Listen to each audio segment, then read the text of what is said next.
উত্তরাঞ্চলের জন্য কোনো বরাদ্দ নেই, ভালো কোনো পরিকল্পনা নেই। যখন এখানে ব্যবসায়ীদের সাথে কথা বলেছি, সার নেই দোকানে, অথচ চরগুলিতে প্রাকৃতিক পদ্ধতিতে কৃষিকাজ করা সম্ভব, গবেষণা করে সেটা করা সম্ভব। এখানে বিশেষ করে যারা জেলে আছে, জেলেদের সংকটের কথা বলেছে। আমরা নদীটাকে যেন সুরক্ষিত করতে পারি। শুধু মানুষের উন্নয়ন বিচ্ছিন্নভাবে হলে চলবে না। মৎস্যজীবী রয়েছেন, মৎস্যজীবী সংগঠন, নারী সংগঠন, তারা সকলে যুক্ত হয়েছেন।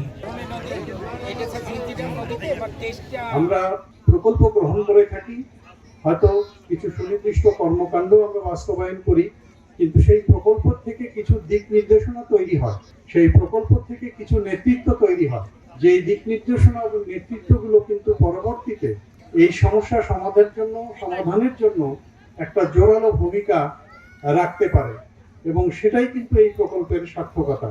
তো সেই দিক থেকে আমরা মনে করি যে এই প্রকল্পে যারা অংশগ্রহণ করেছেন, আপনারা এই নদী তীরবর্তী এলাকার জনগণ যেভাবে অংশগ্রহণ করেছেন, এটা অত্যন্ত প্রশংসার দাবিদার। নদীর সাথে যুদ্ধ নয়, নদীর সাথে যুদ্ধ করে কেউ বাঁচতে পারে না, প্রকৃতির সাথেই যুদ্ধ করে কেউ বাঁচতে পারে। আমরা যতই প্রকৃতির সাথে যুদ্ধ করি, ততই আমরা সমস্যায় পড়ি। ক্লাইমেট কথা বলা হচ্ছে, আপনার জলবায়ু পরিবর্তনের কথা বলা হচ্ছে, সেটা আমরাই ধ্বংস করেছি, নদী আমরা ধ্বংস করেছি। উত্তরাঞ্চলের জন্য কোনো বরাদ্দ নেই, ভালো কোনো পরিকল্পনা নেই, যোগাযোগের ব্যবস্থাও ততটা ভালো না। পরে যে অবস্থা, কালকে যখন এখানে ব্যবসায়ীদের সাথে কথা বলেছি, সার নেই দোকানে, যদিও রাসায়নিক সারের মাধ্যমে কৃষি উৎপাদন করাটা একটা বিপজ্জনক ব্যাপার, কিন্তু আমরা সেই পর্যায়ে আছি, সেটাও ঠিক মতো নেই। অথচ চরগুলিতে প্রাকৃতিক পদ্ধতিতে কৃষিকাজ করা সম্ভব, গবেষণা করে সেটা করা সম্ভব। নদী পাড়ের মানুষদের জীবন গঠনের ক্ষেত্রে এক অনন্য ভূমিকা। মানে কি বিষয় উঠে আসলো? যেমন এই যে এখানে বিশেষ করে যারা জেলে আছে, জেলেদের সংকটের কথা বলেছে, তাদের জীবন, তাদের স্বাস্থ্য, তাদের চিকিৎসা, সব রকম সংকটের কথা বলেছে। এই সব জায়গায় সরকারি লোকজনও এসেছিল।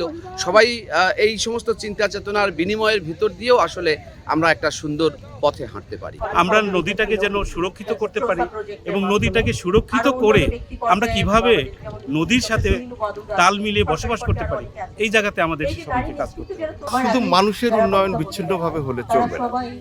নদীর সঙ্গে জড়িত যে প্রাণ প্রকৃতি আছে, সেগুলো সহই নদীকে রক্ষা করতে হবে। আর নদী যদি সুরক্ষিত থাকে, তাহলে নদীকে ঘিরে যে জীবন ব্যবস্থা, এই মাছ ধরা থেকে শুরু করে কৃষি, অন্যান্য যা কিছু, এবং কৃষির নদী থেকে যে বন্যার মাধ্যমে যে পলিটা তৈরি হয়, তাতে যে জমির জৈব গুণের সমৃদ্ধি থাকা, এই সব কিছু মিলে যাতে মানুষ নদীকে বুঝতে পারে।